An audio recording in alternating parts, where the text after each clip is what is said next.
Assalamualaikum warahmatullahi wabarakatuh.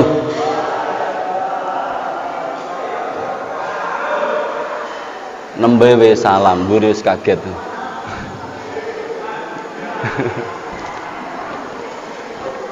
Bismillah, alhamdulillah, wa syukrulillah ala ni'amillah, la hawla wa la quwwata illa billahil aliyyil azim.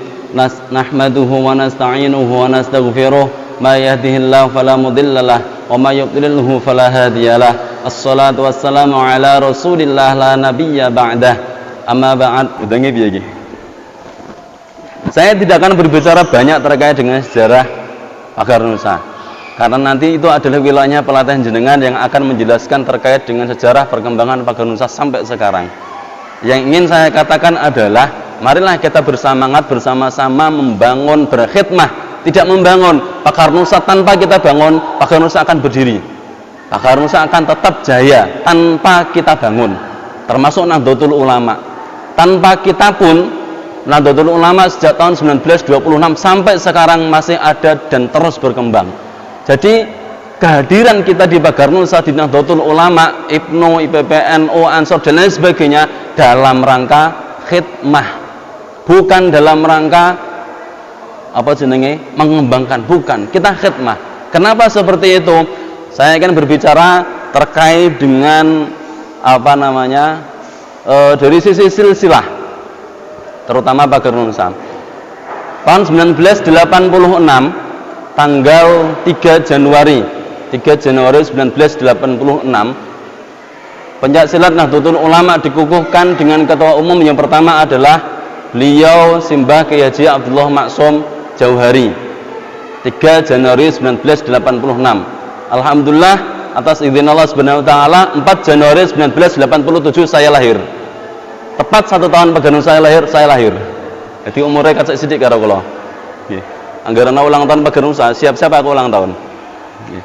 Oleh beliau Mbah Abdullah Maksum Jauhari atas saran dari Mbah Mustafa Bisri dan Mbah Suarbillah.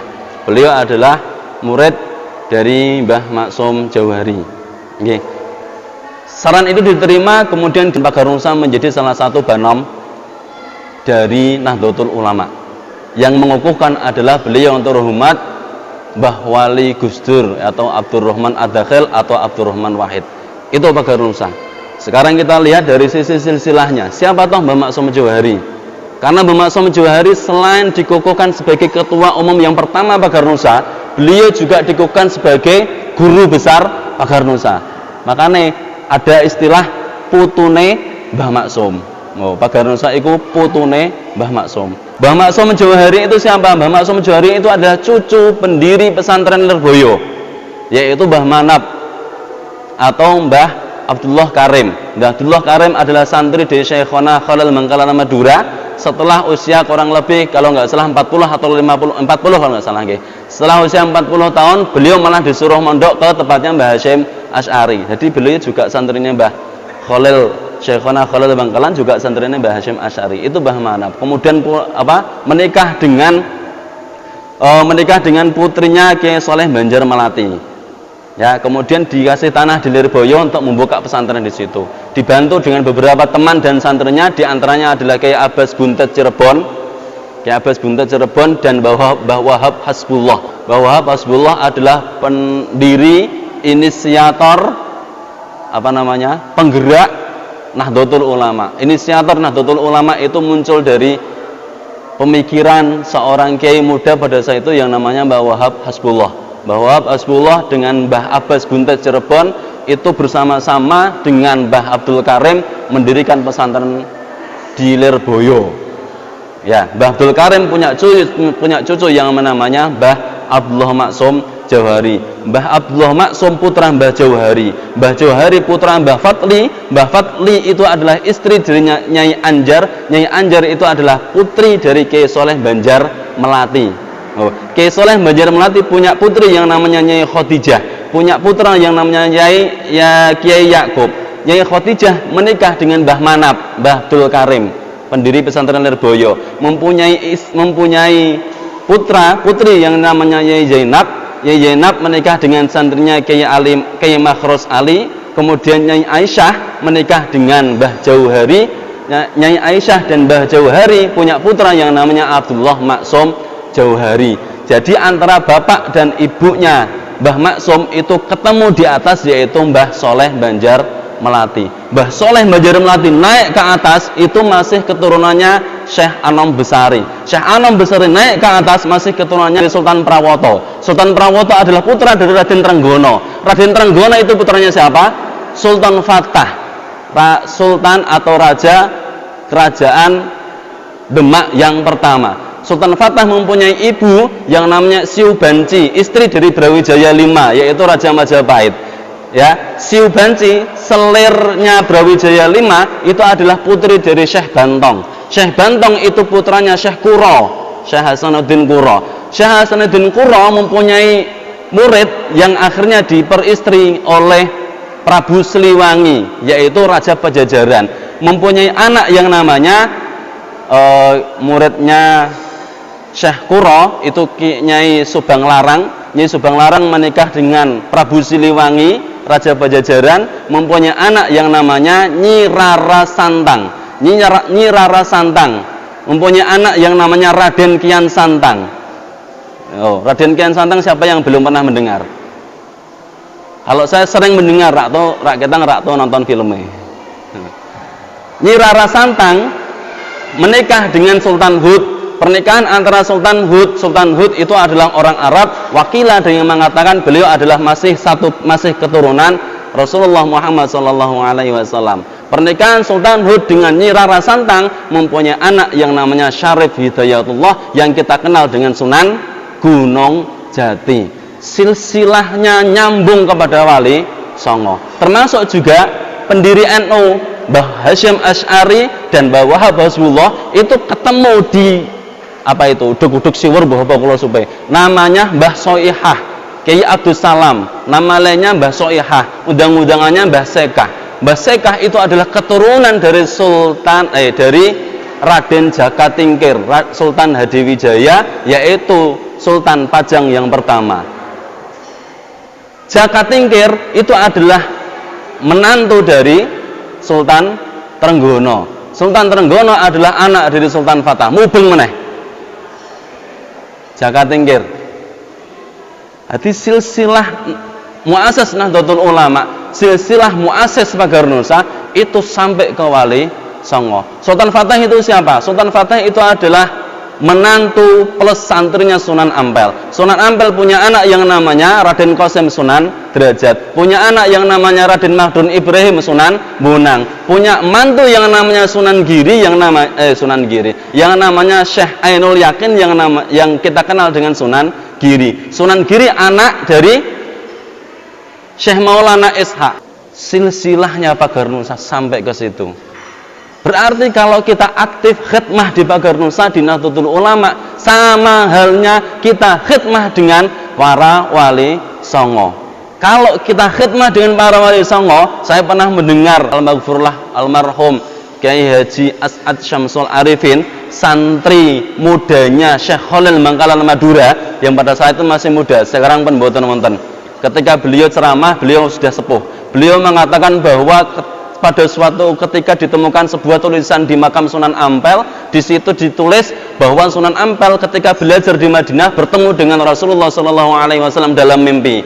Rasulullah berpesan kepada Sunan Ampel untuk membawa hijrah Islam Ahlussunnah wal Jamaah ke Indonesia. Kenapa? Karena di tanah kelahirannya sudah tidak mampu untuk mempertahankan Islam Ahlussunnah wal Jamaah. Turun kepada Sunan Ampel. Sunan Ampel bercabang sampang menjadi Wali Songo. Wali Songo turun-temurun menjadi Nahdlatul Ulama. Nahdlatul Ulama punya anak yang namanya Pagar Nusa, termasuk Ibnu IPP NU, Nyai Tolhah Mansur dan Nyai siapa? Ketua IPP yang pertama? Nyai Tolhah Mansur itu adalah ketua Ibnu, istrinya Nyai Tolhah Mansur itu adalah ketua IPP NU yang pertama. Jadi jangan kaget ketua ada rekan Ibnu menjadi suaminya rekan IPP NU. Masalah apa? Wis dicontoh mbiyen ketua Ibnu pertama menikah dengan ketua IPP yang pertama. Jadi nak sampean golek jodoh rak sadado, sebelahmu iki ana rekan Ibnu, sebelahmu ana sing nggo pakaian ireng Pagar Nusa. Rak sadado. Akhirnya menjadi apa? Menjadi sebuah jaringan yang besar. Dicontohkan oleh siapa? Dicontohkan oleh Kanjeng Nabi. Ya kan?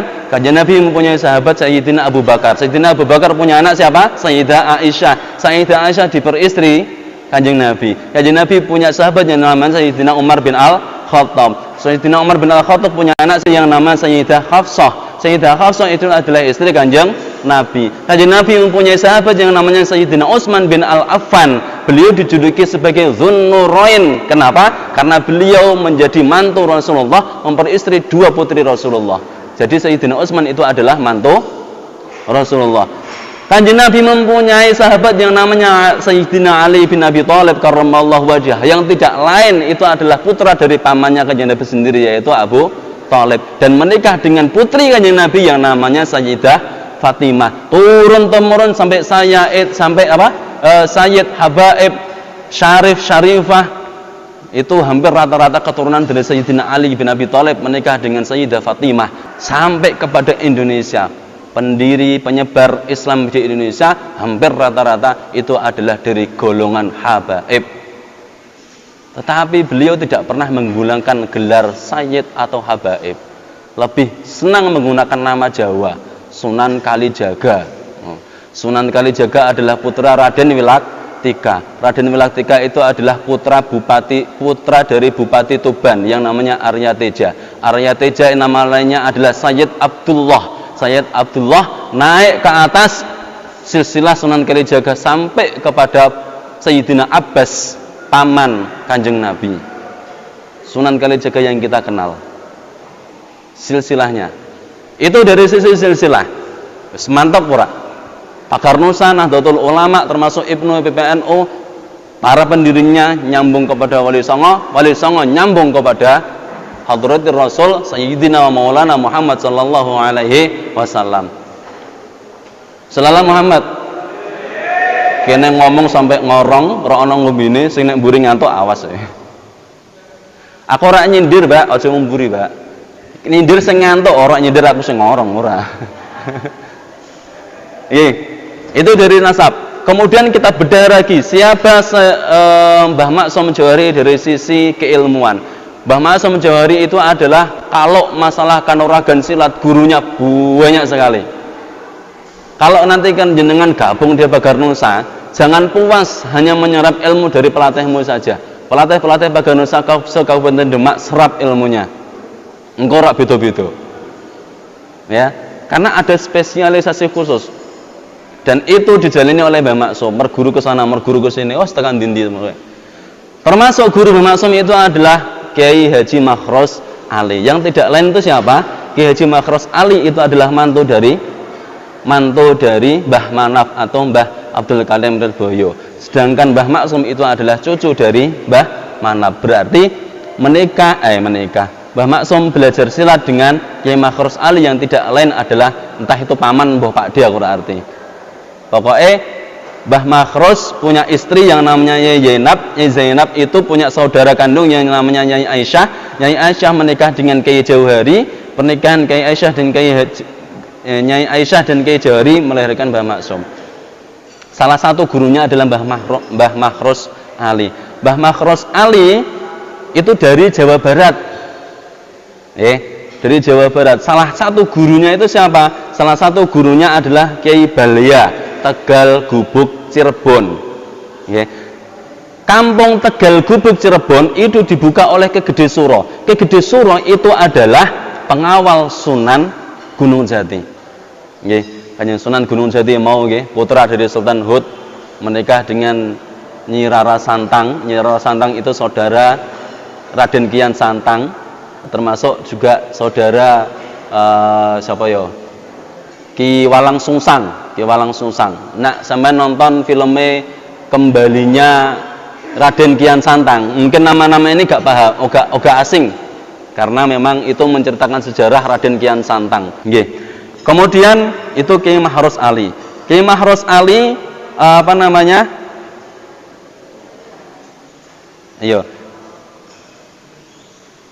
selain kepada Kiai Makhros Ali, kalau kita mendengar Kiai Makhros Ali, maka kita akan kembali ke tahun 1945, pertempuran Surabaya yang akhirnya kita kenal dengan Hari Pahlawan, ya kan?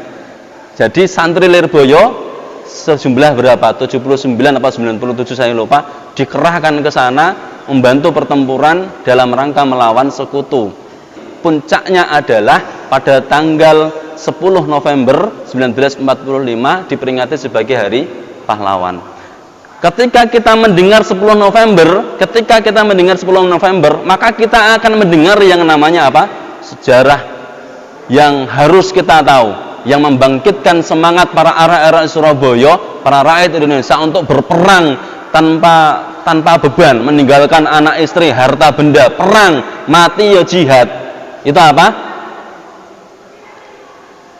Fatwa Mbah Hasyim Asy'ari yang kemudian dimasukkan ke dalam naskah resolusi jihad. Wah, fatwa Mbah Hasyim Asy'ari masuk ke dalam naskah resolusi jihad, digembor-gemborkan siapa itu? Yang pidato itu, Bung Tomo, menggebu-gebu. Kalau saudara pidato jangan lupa pekikkan Allahu Akbar. Oh, aku krungu filmnya sing pertama kali merinding. Bar kuwi tas neh wis ora merinding. Wis ora ceritane maksudnya. Allahu Akbar langsung perang kan. Filmnya kan ngono, film Sang Kiai niku lho. Luar biasa. Selain resolusi jihad Mbah Hasyim Asy'ari, kita akan dihadapkan dengan satu tokoh yang unik yang namanya Mbah Abbas Buntet Cirebon. Mbah Abbas Buntet Cirebon itu disebut oleh Mbah Hasyim Asy'ari sebagai macan Jawa Barat, singa Jawa Barat atau macan Jawa Barat. Pertempuran tidak akan dimulai sebelum si macan atau si singa Jawa Barat atau Cirebon itu datang. Yang tidak lain adalah Mbah Abbas Buntet Cirebon. Nggih, Mbah Abbas itu kalau perang, kalau pas silat, itu ahli silat itu. Termasuk Imam Ros, termasuk Mbah Wahab. Mbah Wahab di Mekah itu ngelatih silat. Oh. Jadi silat itu adalah warisan pesantren. Pesantren dulu itu mesti ono silate. Salah satu uniknya Mbah Abbas kalau beliau perang itu tidak pernah meninggalkan apa sini iki? Sandalnya Mbah Abbas, dan sandal Mbah Abbas itu terbuat dari kayu yang kita kenal dengan sandal bakia. Sandal Mbah Abbas itu sandal bakia. Berarti nak perang nggo bakia ngono kuwi. Perang nggo bakia. Ada suatu kisah yang luar biasa ketika terjadi pertempuran menghadapi 10 November itu, Mbah Abbas itu berdoa. Ketika berdoa, lesong, biyen kan jane lesong nggih, lesong sak tumbuke iku do mlayu dari rumah warga, itu do metu mlayu menghancurkan pasukan sekutu, termasuk pesawat-pesawat sekutu pada jatuh semua. Termasuk dikisahkan lagi Mbah Abbas ketika perang itu seakan-akan menjadi dua, satu di medan pertempuran, yang satu di pelabuhan Surabaya. Di pelabuhan Surabaya itu Mbah Abbas mbonggo tasbih, mbonggo sorban arti. Ketika sorban itu dikibar-kibarkan, pesawat do kabur. Jadi sekutu perang sing paling berat itu adalah menghadapi pasukan dari Indonesia. Kenapa? Sekutu itu punya, karena orang barat itu kan terkenal teliti ya. Keluar pesawat berapa, pulang pesawat berapa, yang tidak pulang ada pesawat berapa, jatuhnya di mana dan lain sebagainya. Tapi ketika perang dengan orang Indonesia, orang iso ngitung pesawatnya. Pesawatnya mau metu piro, saiki balik piro, lah sing ora balik nek endi. Masalahnya napa? Batange pesawat ora ana. Batange pesawat iku sekutu, iku ilang kabeh. Mbah diumpetke nek sorbane Mbah Abbas ora arti. Mbah Abbas punya keturunan yang namanya Kiai Ilyas dan Kiai Busra Buntet Cirebon. Kiai Ilyas dan Kiai Busra Buntet Cirebon mempunyai murid silat atau mempunyai murid bela diri yang namanya Kiai Haji Abdullah Maksum Jauhari. Tidak lain adalah guru besar Pagar Nusa.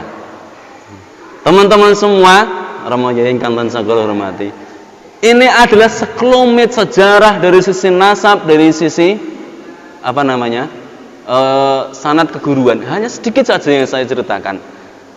Tetapi dari sedikit sanad keilmuan, dari sedikit silsilah nasab beliau, semoga saya berharap bisa membangkitkan semangat kita untuk benar-benar khidmah di Nahdlatul Ulama, entah itu melalui jalur Ibnu, jalur IPPNU maupun dari jalur Pagar Nusa, atau monggo melok kabeh. Tapi siap-siap engko nak wis rabi dirasane bojomu. Kowe rabi kok bojomu ora mbok demek ngono piye jar. Oh. Kalau tidak siap, ambil salah satu atau salah dua atau salah tiga atau salah semua. Khidmah di situ bener-bener khidmah. Insyaallah. Ngendikane Mbah Syekh Asy'ari, sapa sing gelem ngurmati NU tak anggap santriku, sapa sing tak anggap santriku tak tonggake husnul khotimah sak anak putune. Ngurmati NU termasuk juga ngurmati pagar khidmah. Lanjut terus. Khidmah NU termasuk juga khidmah di pagar Nusa, termasuk juga khidmah di Ibnu IPB NU. Jadi jangan pernah ragu sama sekali di pagar Nusa. Wah, nek kono ana silat nganu kan. Ana silat itu juara terus. Ora urusan juara. Kalau dalam hati saya loh. Tapi aku nak ngelatih tetap mikir, lomba kalah ngono ki aku mikir kok. Ki aku tekan sekolahan gajine naik ora ngono. Saya mikir bocah iki ben seneng kan juara bareng. Tapi dari hati terdalam saya, juara gak juara itu nomor sekian. Yang penting saya doktrin anak didik saya untuk khidmah di Nahdlatul Ulama. Karena di dalam Nahdlatul Ulama ada doa para kiai. Di dalam Nahdlatul Ulama ada doa para wali songo. Di dalam Nahdlatul Ulama ada doa Hadratir Rasul Sayyidina wa Maulana Muhammad sallallahu alaihi wasallam. Siapa kita? Siapa kita? Siapa kita? NKRI Pancasila. Pancasila biasanya apa? Pancasila jaya atau Pancasila milik kita? Pancasila selama-lamanya no? Oke. Kawan-kawan semua, romo yang terhormat, demikian yang dapat kami sampaikan. Semoga yang saya sampaikan benar-benar membuka cakrawala kita, menumbuhkan semangat kita untuk benar-benar khidmah di Nahdlatul Ulama. Wes ta, ora usah mikir bojo ayu engko entuk dhewe nak melu gabung karo NU. Sing ayu sing rada elek terus mikir lah engko entuk sapa kan. Sing wedok yo ngono, gak usah mikir bojo gandeng engko entuk dhewe. Kok misale ora patek ayu engko paling sugih. Nak misale ora patek gandeng insyaallah sugih. Ora patek ayu, ora patek sugih, insyaallah alim. Syukur-syukur tok kabeh, pinter, sugih, ayu utawa gandeng, nggih, mertuane sugih, wis ngono kuwi. Golek-golekan sampai wanen antuk luar biasa. Pesan Mbah Maksum ada beberapa ya. Ini saya sampaikan sebagai penutup. Tri santri, nak kowe balik saka pondok, kowe kudu alim. Nak gak iso alim, kowe kudu sugih. Nak gak iso sugih kowe kudu jaduk sakti. Nak gak iso sakti kowe kudune duwe anak akeh. Masalahnya napa? Gawe anak sing akeh pondokno kabeh dadekno santri kabeh.